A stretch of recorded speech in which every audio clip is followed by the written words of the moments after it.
Hello, hello, hello.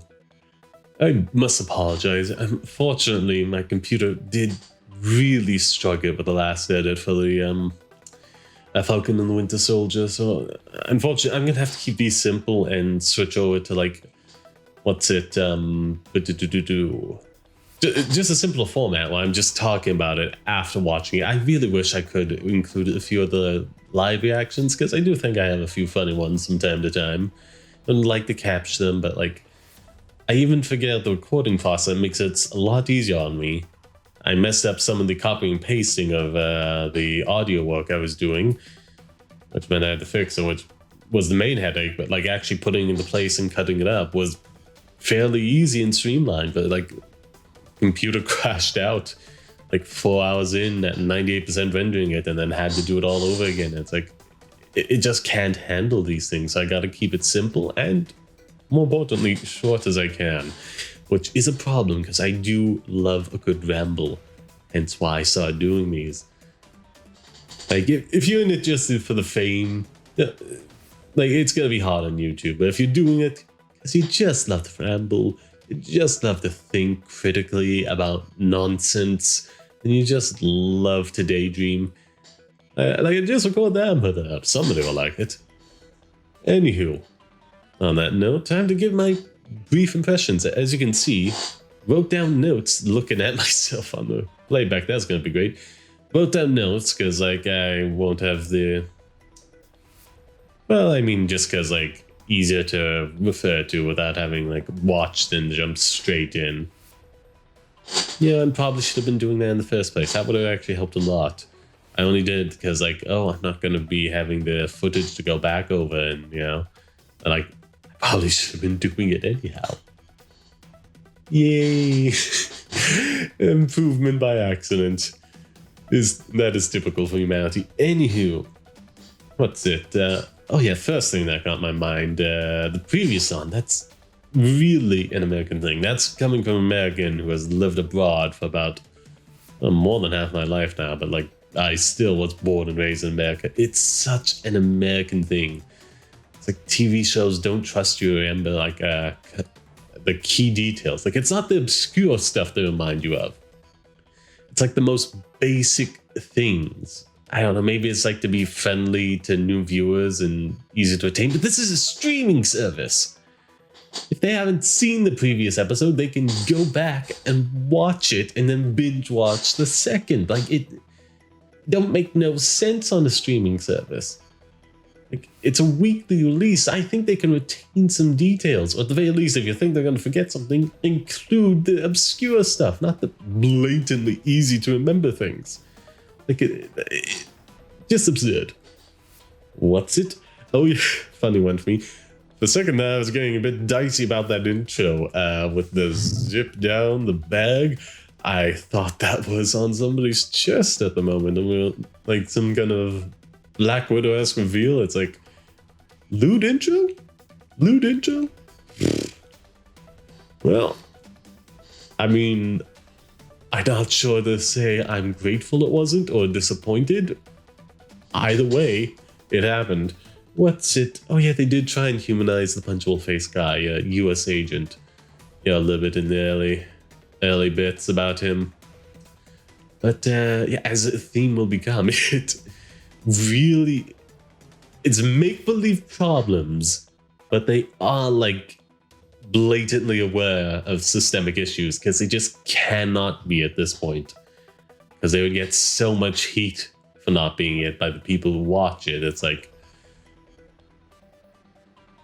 but like it's such an open secret at this stage now, all the problems with like governments and companies and the like, and it's like they're making the material, they're calling it out because they know they can't ignore it, but it's like ain't nothing happening.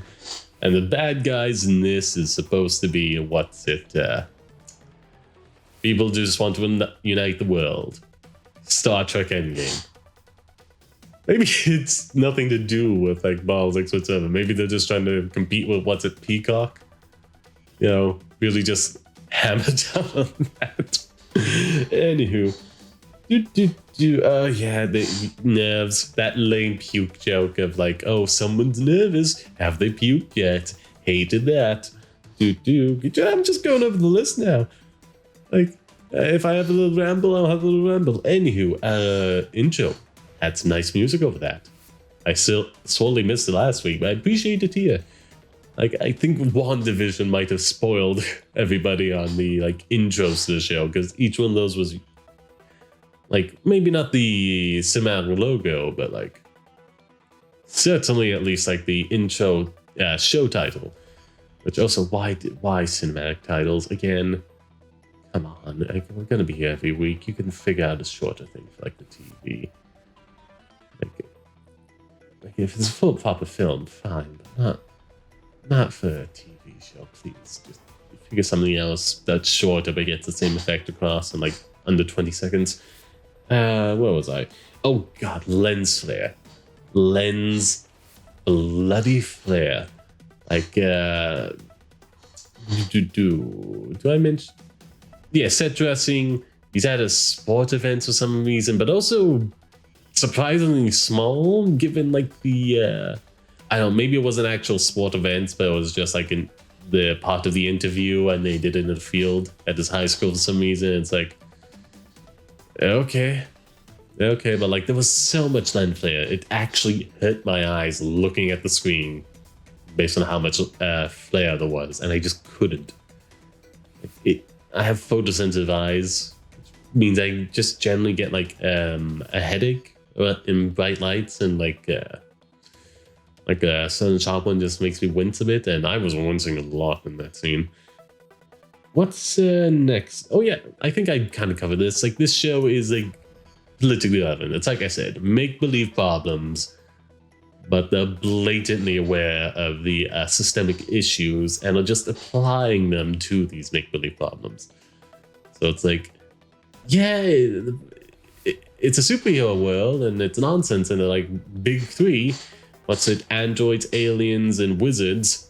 It's like they know what the issues in life are, and they're just applying it to this world. So it's like, yeah, pretty relevant. What else? I think I skipped one. Corporate incest. Good Morning America. That's the interview, where the interview is being done on the show that's on the network that's also owned by Disney. I mean, I'm sure they had like in universe he was on other networks, so it's like, why not do the montage? Like, I'd respect you. I'd call it out, but I'd respect you if like Good Morning America was like 50% of it, but you had and paid for, the spots on a bunch of other, talk shows as well, and, made it into a montage. That would have been neat. Oh yeah, and dying into that, Bucky pissed about all that happened with this guy and the shield being given up. He ain't happy about that at all. Skipping over a bit, like overall thoughts on it. I think I don't know their names off the top of my head, but the one playing Falcon and the Winter Soldier, like, they do interact well together. And I will say I was very surprised by Falcon. Like, he hasn't really had much of a starring role, and it's just kind of thrown sidelines, Hasn't had a lot of plot stuff with him yet in the MCU, and was there as a supporting role in his films that he's appeared in so far. They'll nudge so it doesn't turn off. So it's like, he's now the star of the show, and he is carrying it very well. I was like a bit dour about how it was like last week. I didn't think it was a terrible episode. Like, I wasn't blown away by it, but I will say, very much liking this one. This one has blowing me away is a bit like an overstatement for the second episode. Second impression, but like, I thought it was a big mark up. That's kind of condemning of the first episode, but anyhow, really enjoyed it, and I really enjoyed him. Now, what's it? Saved space by writing on the other side. Oh god, there was this weird, awkward running thing. It looks like they had like made a CG model of the actor playing Winter Soldier and had him on a CG background. Like, I don't know. Maybe I was just looking at it weird. But like, I swear, it looked as if it was like a PS3 off in the distance animation, from a cutscene. It's like, it was weird.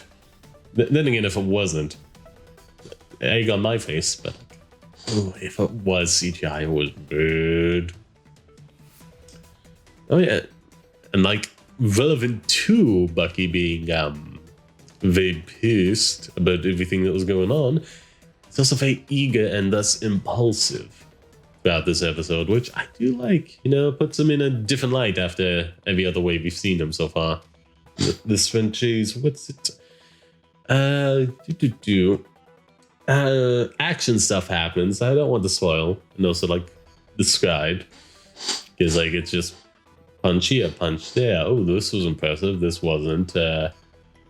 Thankfully, at this stage, the action was late enough into it. Just pull on my nose when it itches for some reason.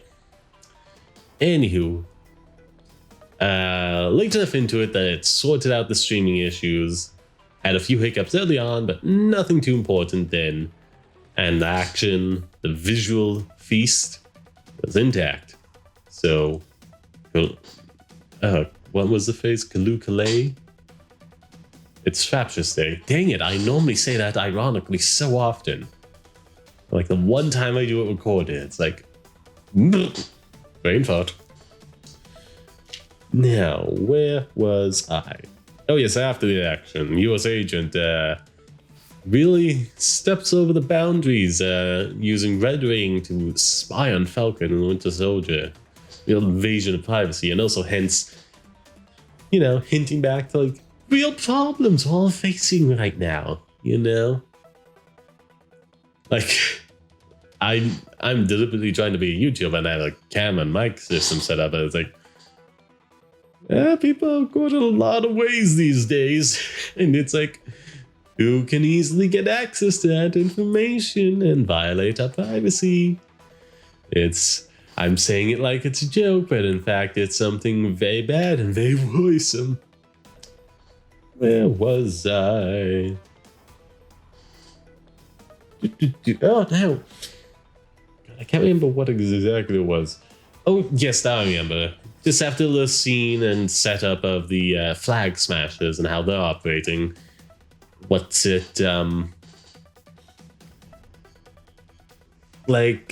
again, systemic issues are affecting people, but now the displaced people here, instead of being like any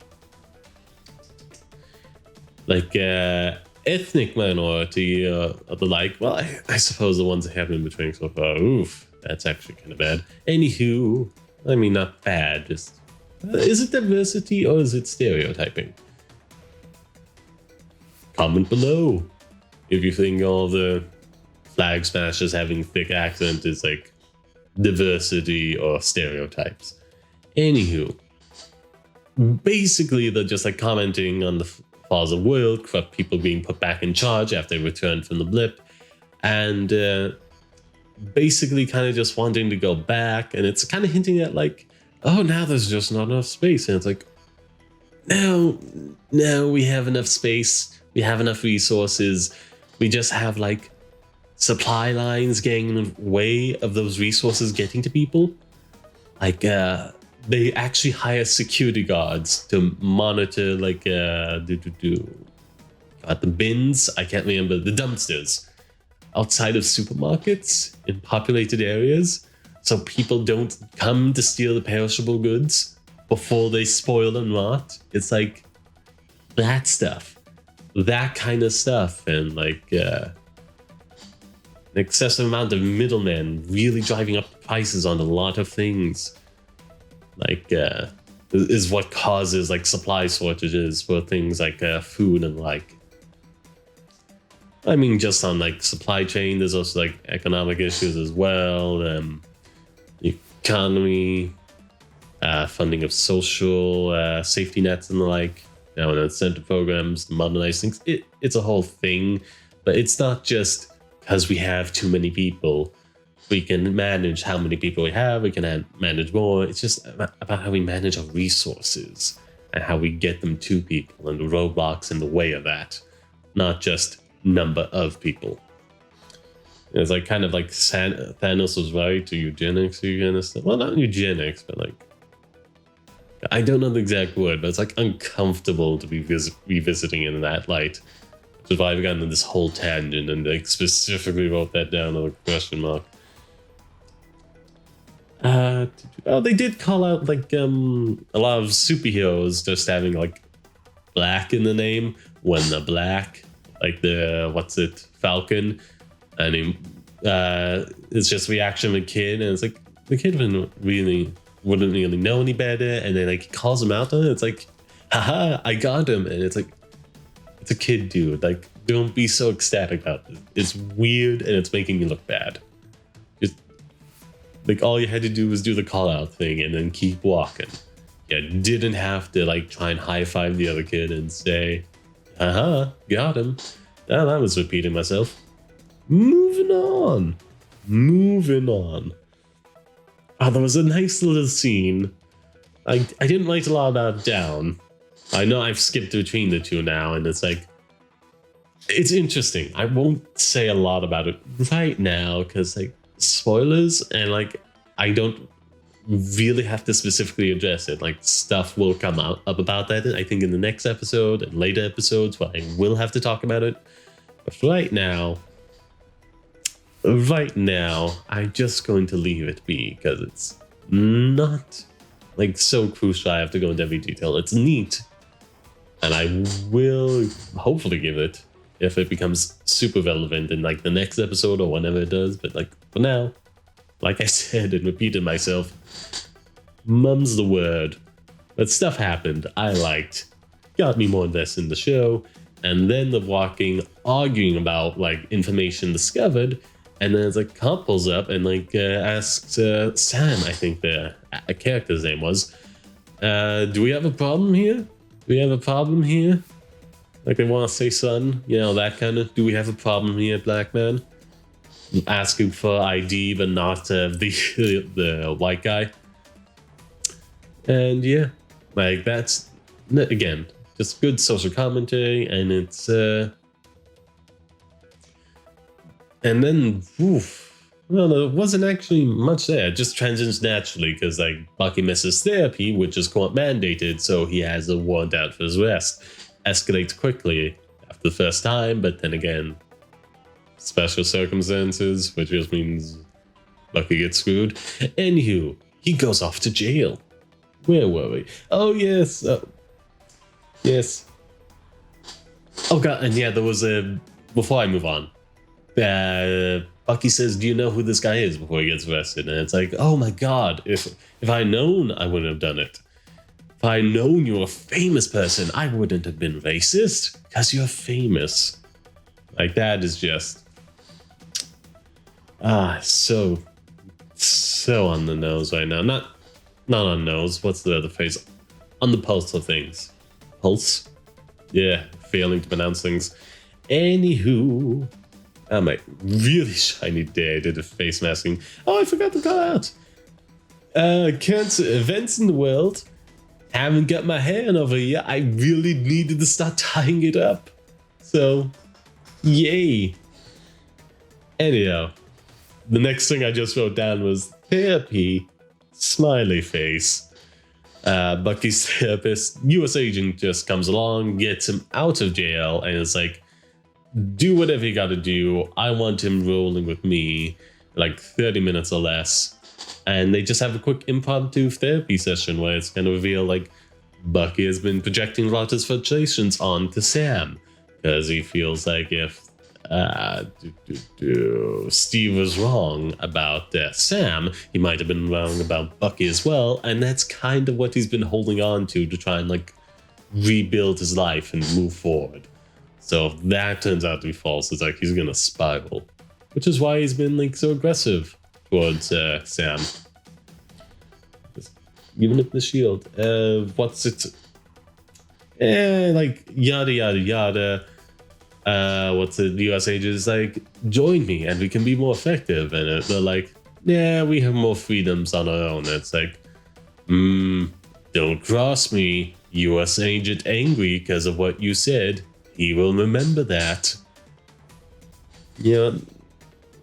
God, I don't know enough about him in the comics, honestly. Like, he's a relatively new character that hasn't received a lot of adaptations. I think this is either like one of his biggest, if not first, adaptations into something more mainstream besides the comics themselves. So, like, God, feels failing on the comic industry's part. Like, manga and indie comics, Kickstarters, killing it. Them, like, struggling to move. Anywho, but not bad. I just think, like, the methodology in which they distribute them is flawed. Anywho, what's it? Flag flashers get found. Government be a bit brutal, which again, on the pulse of things. And God, I wonder how long this show was like properly in production and when that scene was written and shot. Because like, it was over a year ago. A little bit more than a year now. Like, when that happened, I got shot. Because after like the protests and just multiple people dying, George Floyd, God, there was another one that was running, and like people pulled up, and after all that scene became a lot more intense than I think they meant it to be. And from there, it's just a Zemo cliffhanger. We see him in prison, we hear classic music, dramatic look up, and next week. But I'm also behind, so I can probably watch and record the next thing tomorrow. And 22 minutes, straight rambles. It's basically covered my entire thoughts. Can't really do much more. Not going to edit this a lot. I'm just going to avoid the thing at the beginning of the video file and the end, just the dead air, the rest of the thing. And my apologies, my computer just cannot handle any more than that. I do wish I could do better for you, and I'm looking into ways to, maybe achieve that. God, I think I'm in a bit more candid about it on the stream. So yeah, I'm just looking to setting up a Kickstarter, and like, I will see where that goes. Anywho, I'll provide more details about that at the time when it becomes more concrete and closer to launching if I go that direction. Oh, speaking of the stream, I do have a streaming channel. Link in the About section of this channel should be below as well, if I remember correctly. I should check on that at some point instead of just saying if I remember correctly. Oh well. God, WandaVision probably will come after, and it will be a hassle to get it done, because like, it's the old way I was doing it that wasn't as efficient, which is going to take time to just get everything in place, and then rendering the file will take multiple hours, could crash multiple times. So hopefully I do start making progress to that once I get this uploaded and then next one uploaded as well. Like, I do enjoy editing, I just do not have the equipment to sustainably do it without like the thing freezing on me, crashing, etc, etc. Anywho, that's enough rambling there. God, I think it's covered in the outro, but yeah, I do thank you very much for watching, and check out other videos on the channel. I think I've already done this, but in the outro that I'll be putting after this, but yeah, I like to ramble. Rambling out. Bye. Thank you very much for watching. I hope you had a wonderful time. Be sure to like, comment, share the video about the place, and to subscribe. And also, if you're feeling exceptionally generous, take a look at my Patreon. Thank you very much for your time. Ta-ta, Wiedersehen, until we meet again.